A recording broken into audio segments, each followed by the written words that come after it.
संस्कृति हमारे प्रतिदिन की नियमित की जाने वाली प्रत्येक क्रिया या प्रतिक्रिया में परिलक्षित होती है। संस्कृति जीवन जीने की विधि है। यह वह व्यवहार निर्धारित करती है जो हम करते हैं। यह परंपरा से पीढ़ी में हस्तांतरित भी होती है। इसी आधार पर हम सोचते और कार्य व्यवहार करते हैं। सभी सामाजिक घटनाएं और व्यवहार इससे ही परिलक्षित होते हैं। यह आचरण व्यक्तिगत होते हुए भी संस्कृति तब कहलाता है जब समाज उसमें भागीदारी करता है। यह समाज का व्यवहार निर्धारित करती है और उसे नियंत्रित कर उसमें एक रूपता लाती है। जब वह अधिक हठ और अतिरूढ़ता पर चली जाती है और दूसरी संस्कृति के सह अस्तित्व को अस्वीकार करने लगती है, तब कट्टरता में परिवर्तित हो जाती है। इसलिए सभ्यता को संस्कृति का अंग माना गया है और सुसंस्कृत होने को प्राधान्यता दी गई है। इसलिए संस्कृति में कला और रचनात्मकता को प्रमुख स्थिति प्राप्त होती है। इसीलिए असभ्यता को सुसंस्कृत नहीं कहा जाता है और कुसंस्कृति सामने आ जाती है। सुसंस्कृति का जीवन विधि में परिलक्षित होना उस समाज को सभ्य कहलाने का कारण बनता है और मानव की समस्त उपलब्धियां उसकी संस्कृति से प्रेरित होती हैं और मानसिक पर्यावरण और पर्यावास का निर्माण कर सभ्यता का निर्माण करती हैं तथा सभ्यता के ही रूप में सामने आती हैं। संस्कृति का प्रतिबिंब सभ्यता है। संस्कृति का शाब्दिक अर्थ भी उत्तम या सुधरी हुई स्थिति और सभ्यता का शाब्दिक अर्थ है जो सभा में सम्मिलित होने योग्य हो, अर्थात सामाजिक प्राणी हो। छत्तीसगढ़ में राम। छत्तीसगढ़ की संस्कृति में राम घट घट और कण कण में बसे हैं। राम मर्यादित हैं और पुरुषोत्तम हैं। इस कारण से छत्तीसगढ़ भी सुसंस्कृत है। अतः छत्तीसगढ़ में सुसंस्कृत होने का भाव पारंपरिक और पीढ़ी दर पीढ़ी है। वह इसके रोम रोम से प्रकट होता है। छत्तीसगढ़ में राम जीवन जीने की कला और दिनचर्या का भाग है। छत्तीसगढ़ में राम भगवान और आराध्य तो है ही, पर साथ ही वे यहाँ के भांजा या भांजा भी हैं। जहाँ भी राम किसी रूप में पूजे या कथा कहानी के रूप में जाने जाते हैं, वहाँ कहीं भी राम का यह स्वरूप नहीं है और संस्कृति में यह इस रूप में परिलक्षित होता है कि भांजे को राम का स्वरूप प्राप्त हो जाता है और उसके पैर छुए जाते हैं एवं सम्मान दिया जाता है। यह अनायास नहीं है। काव्यों में उत्तर कोसल के राजा दशरथ का विवाह एक अन्य कोसल की राजकुमारी कौशल्या से होना उल्लिखित रहा है। वह दक्षिण कोसल के राजा भानुमान की कन्या थीं, जो छत्तीसगढ़ माना जाता है। कौशल्या संज्ञा कोसल संज्ञा से ही व्युत्पन्न हुई, अन्यथा उनका नाम भानुमती था। उनका जन्मस्थल छत्तीसगढ़ के चंद्रखुरी में है और यहाँ माता कौशल्या का मंदिर है। यह राम का ननिहाल है। इस विवाह से दशरथ को इस राज्य का कुछ अंश भी उपहार में मिला और यह माना जाता है कि आगे चलकर यह भाग रामपुत्र कुश के नाम पर कुश के पास रहा और छत्तीसगढ़ के पूर्व नाम कोसल की संज्ञा को कुश की संबद्धता से रेखांकित किया गया। लव कुश का जन्मस्थल और वाल्मीकि ऋषि का आश्रम छत्तीसगढ़ का तुरतुरिया नामक स्थान माना जाता है। इस प्रकार राम छत्तीसगढ़ के भांजे के रूप में स्थापित और मान्य हुए। राम छत्तीसगढ़ में लौकिक और अलौकिक दोनों रूप में जनमानस में आए और लोक या जन संस्कृति में बसे और दिन का प्रारंभ और अभिवादन ही राम राम और जय सिया राम के साथ होना सामान्य दिनचर्या का अंग बन गया। राम जीवन के अन्य क्रियाकलापों और अंगों में सुसंस्कृति के साथ दृष्टिगोचर होते हैं। नाम और संज्ञाएं। छत्तीसगढ़ के जीवन में राम राम के साथ अभिवादन करना तो सामान्य बात है। जय सिया राम और जय राम जी की भी इसमें सम्मिलित हैं। आश्चर्य भी हे राम कहकर प्रकट किया जाता है। बुराई के दो बोल भी राम राम कहकर ही मर्यादित ढंग से संप्रेषित किया जाता है। विशेष बात सुन श्री राम कहा जाता है।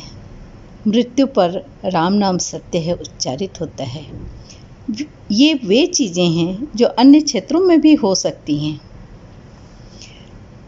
छत्तीसगढ़ के लोक जीवन में राम और गहरे से उतरे हुए हैं।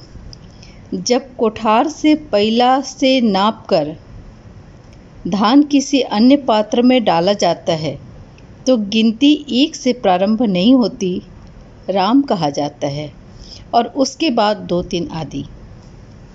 कोरिया सरगुजा क्षेत्र में भिंडी को रमकेरिया कहा जाता है। राम सीता की कोमल उंगलियों से केली करते थे या प्यार से खेलते थे। उसे उपमा में उपयोग कर सीता जैसी कोमल उंगलियों जैसा भिंडी को रमकेरिया कहा गया। इसी क्षेत्र में पतले सामान्य विषहीन सांप को उसके लचक और लहरदार चाल के कारण सीता के घुंघराले केश से तुलना कर सीता की लट कहा गया। छत्तीसगढ़ में राम को आधार बना व्यक्तियों के नाम बहुत सारे हैं, जैसे राम, रामेश्वर, सीताराम, रामनाथ, रमाधीर, रमा, रमाकांत, राम प्यारे, रामू, रमुआ, सियाराम आदि।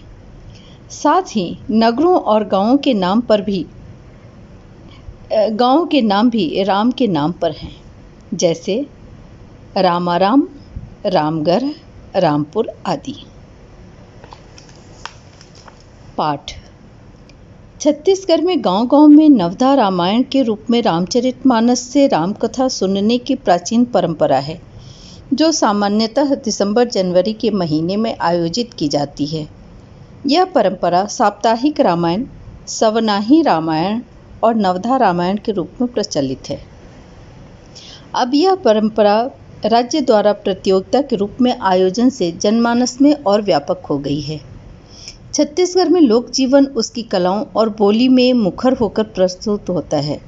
इसमें भी राम पर्याप्त रूप में समावेशित हैं।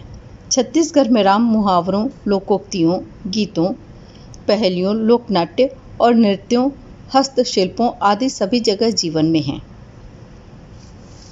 मुहावरे और लोकोक्तियाँ। छत्तीसगढ़ लोक जीवन में राम मुहावरों और लोकोक्तियों में सहज भाषा संप्रेषण के रूप में प्रयुक्त हुए हैं, जैसे रोए म राम नहीं मिलय, अर्थात रोने से राम नहीं मिलते या हिम्मत हारने से काम नहीं होता।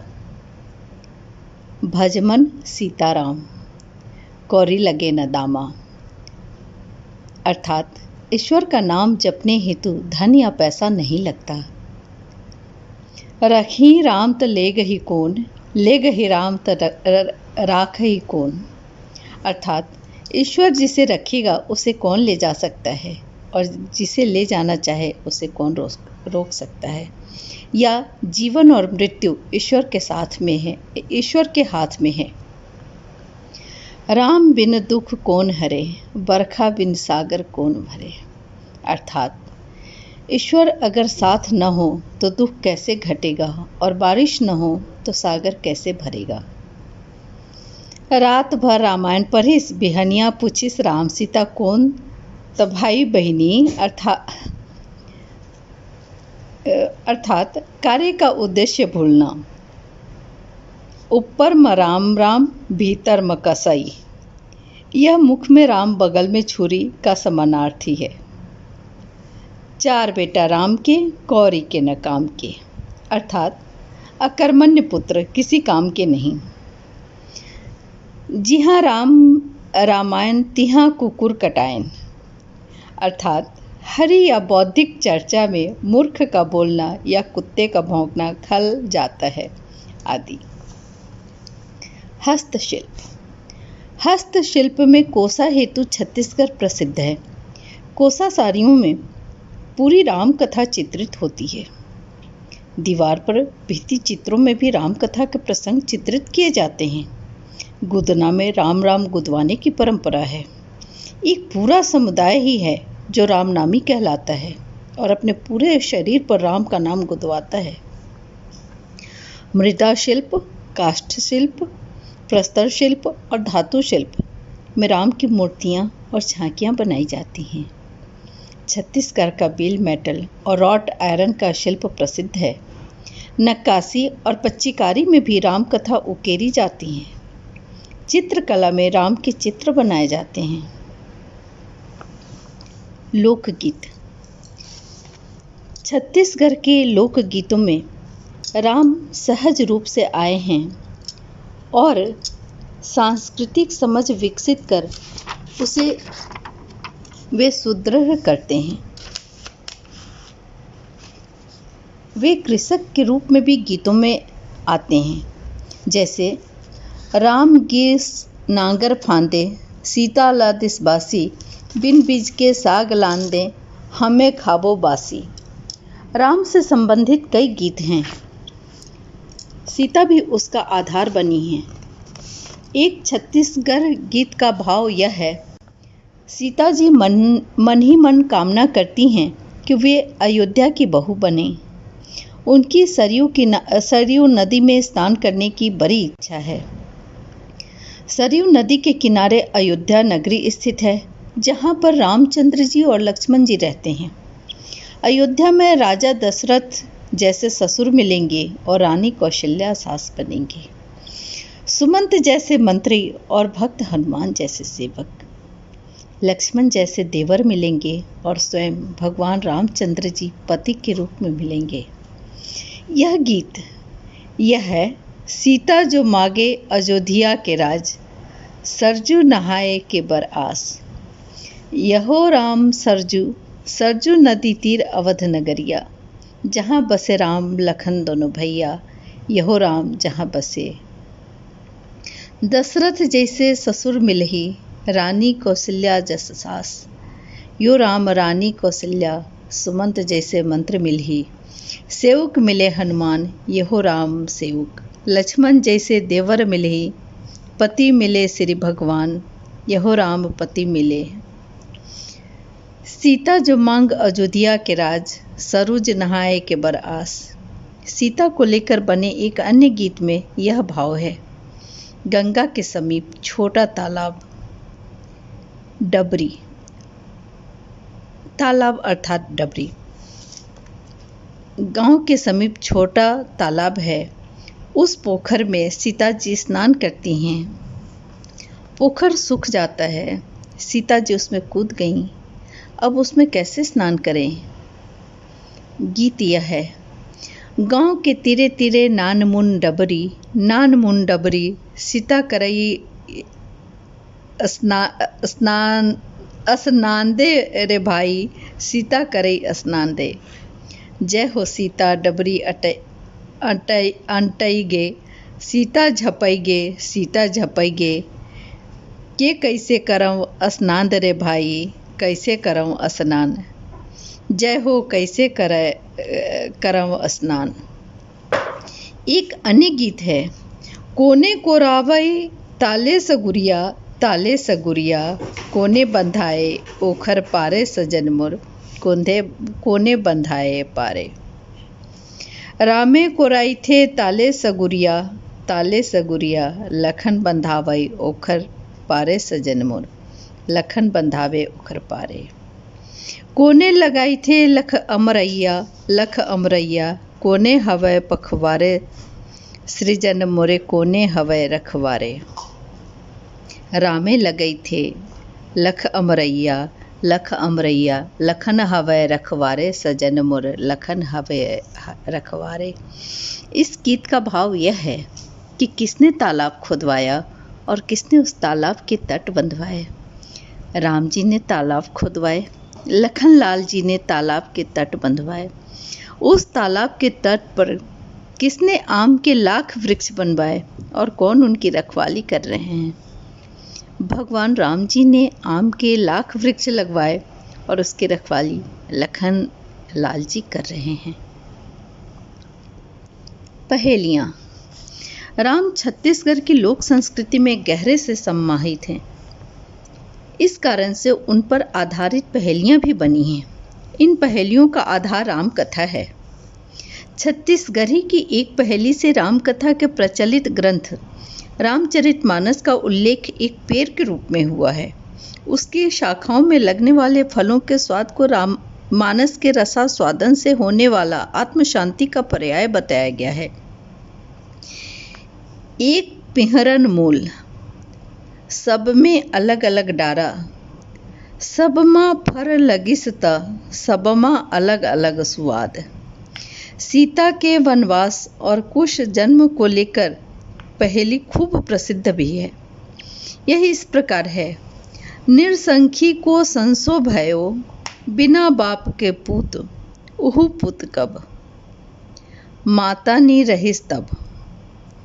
यह उस घटना या कथा को इंगित करती है जिसमें कुश के जन्म की लोक कथा है, जिसमें बताया गया है कि राम द्वारा त्यागे जाने के उपरांत दोबारा वनवासी हुई सीता लव को ऋषि आश्रम वाल्मीकि के पास सुलाकर नदी गईं। वहाँ एक बंदरिया अपने बच्चे को छाती से चिपकाकर ऊंची फुनगियों पर कूद पड़ी है। वह उसे मनाकर घर छोड़ने आने को कहती है। वह उत्तर देती है और आशंका करती है कि कहीं कोई हिंसक पशु उसे वहाँ से न उठा ले। यह सुन सीता लव हेतु भी आशंकित हो जाती हैं। वह तत्काल आश्रम लौट लव को साथ ले आती हैं, पर वाल्मीकि तब नींद की झपकी में होते हैं। जागने पर लव को न पाकर डर और आशंका में कलमश से शिशु मूर्ति बना अपनी मंत्र साधना से कुश को जल सिंचित कर प्राणवान कर देते हैं। स्नानोपरांत लव के साथ लौटने पर कुश को देख आश्चर्यचकित सीता को ऋषि द्वारा सब वृत्तांत पता चलने पर वे कुश को भी अपना पुत्र मान लेती हैं। यह तथ्य ही इस पहेली में आया है। एक अन्य पहेली में राम के वनगमन पर भी प्रश्न किया गया है। यह है, राज पुछी तब बताही का, एक अंधेर कबले चलही, जबले चलही तबले चलही, नहीं चलही त अप घर चल दीही। राम को वनवास हेतु छोड़ने गए सुमंत से प्रश्न कर कैकेयी और दशरथ भी आक्षेप हैं। कैकेयी और दशरथ पर भी आक्षेप है। रावण के विषय में इस तरह से पूछा गया है, खटिया गांधे तान बितान, तू सुतैया 22 कान। यह पहेली 10 शीश और 20 कान को आधार बनाती है। राम रावण युद्ध इस तरह पहेली में आता है। जनमति टूरा के लागे है टोपी, राम मारिन रावणला उहिमा। कृष्ण मोहिनी गोपी ल उहिमा, भात खाएन आज हमन उहिमा। यह बुराई पर अच्छाई की विजय को बताने के लिए पूछी जाती है।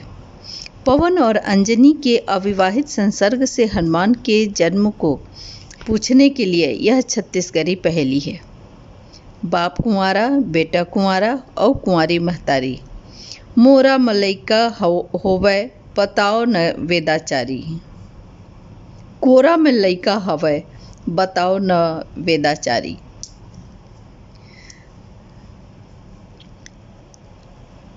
वनगमन पथ, निवास और कार्यस्थल। छत्तीसगढ़ का पूर्व नाम दक्षिण कोसल रहा है। यह नर्मदा के दक्षिण में होने के कारण भौगोलिक रूप से भारत के दक्षिण का भाग है, पर बहुत स्पष्ट रूप से उत्तर और दक्षिण को जोड़ने की भूमि होने के कारण दक्षिणा पथ की संज्ञा इसे मिले। इस विशेष भौगोलिक स्थिति के कारण यह राम का ननिहाल होने के साथ उनके वनवास काल में उनके रहवास और गमन का पथ रहा। चंदखुरी आरंग को माता कौशल्या की जन्मभूमि और राम का ननिहाल माना जाता है। छत्तीसगढ़ राम की कर्मभूमि है। 14 वर्ष के कठिन वनवास काल के दौरान अयोध्या से प्रयागराज, चित्रकूट, सतना गमन करते हुए राम ने दक्षिण कोसल अर्थात छत्तीसगढ़ के भरतपुर पहुंचकर मवई पार कर दंडकारण्य में प्रवेश किया। मवई नदी के तट पर बने प्राकृतिक गुफा मंदिर सीतामढ़ी हरचौका में पहुंचकर उन्होंने विश्राम किया। इस तरह राम के वनवास काल का छत्तीसगढ़ से पहला पड़ाव भरतपुर के पास सीतामढ़ी हरचौका को माना जाता है। राम ने छत्तीसगढ़ में वन गमन के दौरान लगभग 75 स्थलों का भ्रमण किया। इनमें से 65 स्थल ऐसे हैं जहां सिया राम ने लक्ष्मण जी के साथ रुककर कुछ समय व्यतीत किया। छत्तीसगढ़ में इन स्थानों को चिन्हित और विकसित भी किया गया है। कोरिया से लेकर सुकमा तक राम वनगमन मार्ग में अनेक स्थान हैं। यह राम वनगमन मार्ग पर्यटन परिपथ के रूप में विकसित हो रहा है। प्रथम चरण में सीतामढ़ी हरचौका यानी कोरिया, रामगढ़ यानी सरगुजा, शिवरी नारायण यानी जांजगीर चांपा, तुरतुरिया यानी बलौदा बाजार भाटापारा, चंद्रखुरी यानी रायपुर, राजिम गरियाबंद, सप्तऋषि आश्रम सिहावा धमतरी, जगदलपुर और रामाराम सुकमा को विकसित किया जा रहा है। कोरिया जिले का सीतामढ़ी राम के वनवास काल का पहला पड़ाव माना जाता है। नदी के किनारे इस स्थान पर गुफाओं में 17 कक्ष हैं जो सीता की रसोई के नाम से भी प्रसिद्ध हैं। यहाँ पर अत्रि मुनि के आश्रम में माता अनुसुईया ने सीता को नारी धर्म का ज्ञान दिया था, इसलिए इस क्षेत्र को सीतामढ़ी के नाम से जाना जाता है। पौराणिक और ऐतिहासिक ग्रंथों में रामगिरी पर्वत का उल्लेख आता है। सरगुजा जिले का यही रामगिरी रामगढ़ पर्वत है। यहाँ स्थित सीता बेंगरा जोगीमारा गुफा की रंगशाला को विश्व की सबसे प्राचीन रंगशाला माना जाता है। मान्यता है कि वनगमन काल में रामचंद्र जी के साथ सीता जी ने यहाँ कुछ समय व्यतीत किया था, इसीलिए इस गुफा का नाम सीता बेंगरा पड़ा। जांजगीर चांपा जिले में प्राकृतिक सौंदर्य से परिपूर्ण शिवनाथ, जोंक और महानदी का त्रिवेणी संगम स्थल शिवरी नारायण है। इस विष्णुकांक्षी तीर्थ का संबंध शबरी और नारायण से होने के कारण इसे शबरी नारायण या शिवरी नारायण कहा जाता है। यह मान्यता है कि इस स्थान पर माता शबरी ने वात्सल्यवश बेर चख कर मीठे बेर रामचंद्र जी को खिलाए थे।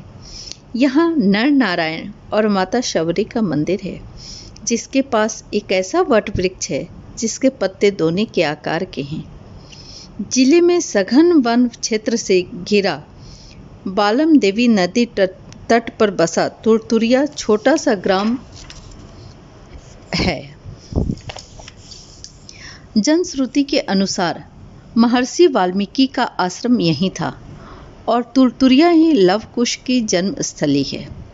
यहाँ पर नदी का पानी प्राकृतिक चट्टानों से होकर तुरतुर की ध्वनि के साथ प्रवाहित होता है, जिससे इस स्थान का नाम तुरतुरिया पड़ा। चंद्रवंशीय राजाओं के नाम से चंद्रपुरी कहलाने वाला ग्राम चंद्रखुरी माता कौशल्या की जन्मस्थली और मर्यादा पुरुषोत्तम राम का ननिहाल है। राजधानी रायपुर से 27 किलोमीटर की दूरी पर 126 तालाबों वाले इस गांव में जलसेन तालाब के बीच में भारत का एकमात्र माता कौशल्या का ऐतिहासिक मंदिर स्थल है। पुत्र रामचंद्र को गोद में लिए हुए माता कौशल्या की अद्भुत प्रतिमा इस मंदिर को दुर्लभ बनाती हैं। अपने वनवास काल में सिया राम ने आरंग से नदी मार्ग से चंपारण्य और फिर महानदी जल मार्ग से राजिम में प्रवेश किया। महानदी सोंढूर और पैरी नदी के संगम के कारण छत्तीसगढ़ का प्रयागराज माना जाने वाला राजिम प्राचीन समय में कमल क्षेत्र पद्मावतीपुर था। कमल क्षेत्र यानी पद्मावतीपुर था। वन गमन के समय रामचंद्र जी ने लोमस ऋषि आश्रम में कुछ समय व्यतीत किया था। यहाँ से सिया राम ने लक्ष्मण जी के साथ कुलेश्वर महादेव के दर्शन कर पंचकोशी की यात्रा की थी। धमतरी में घने जंगलों और पहाड़ियों से घिरा हुआ पवित्र स्थल सिहावा है। छत्तीसगढ़ की जीवनदायिनी पौराणिक महानदी का ये उद्गम क्षेत्र है। श्रृंगी ऋषि का आश्रम होने के कारण इसे सिहावा कहा जाता है। मान्यता है कि राजा दशरथ ने पुत्र प्राप्ति के लिए सिहावा से श्रृंगी ऋषि को पुत्रष्टि यज्ञ के लिए अयोध्या आमंत्रित किया था और उसी यज्ञ के फलस्वरूप राम, लक्ष्मण, भरत और शत्रुघ्न का जन्म हुआ। वन गमन करते हुए प्रभु श्री राम नारायण पाल से इंद्रावती नदी मार्ग से दंडकारण्य के प्रमुख केंद्र जगदलपुर पहुंचे। राम गमन का बस्तर क्षेत्र में महत्वपूर्ण पड़ाव चित्रकूट को माना जाता है। इंद्रावती से गिरते हुए जलप्रपात के प्राकृतिक सौंदर्य के कारण सिया राम का यह रमणीय स्थान रहा है। मान्यता है कि इस स्थान पर राम से मिलने हिमगिरी पर्वत से भगवान शिव पार्वती आए थे। दंडकारण्य क्षेत्र में भ्रमण करते हुए रामचंद्र दक्षिणापथ जाते समय कोटम्बसर से आगे नदी मार्ग से सुकमा होकर ऐसे स्थान पहुंचे जो उनके नाम से ही जाना जाता है। इस पवित्र स्थल का नाम रामाराम है। इसी के पास पहाड़ी पर राम के पदचिन्ह होने की किंवदंती है। यह भी जनश्रुति है कि यहाँ पर भगवान राम ने भूदेवी की पूजा की थी। रामाराम में प्रसिद्ध चिटमिट्टिन देवी का मंदिर है। रामनवमी के दिन रामाराम में विशाल मेला लगता है। छत्तीसगढ़ राम की कर्मस्थली के साथ उनके जीवन संघर्ष का भी साक्षी है।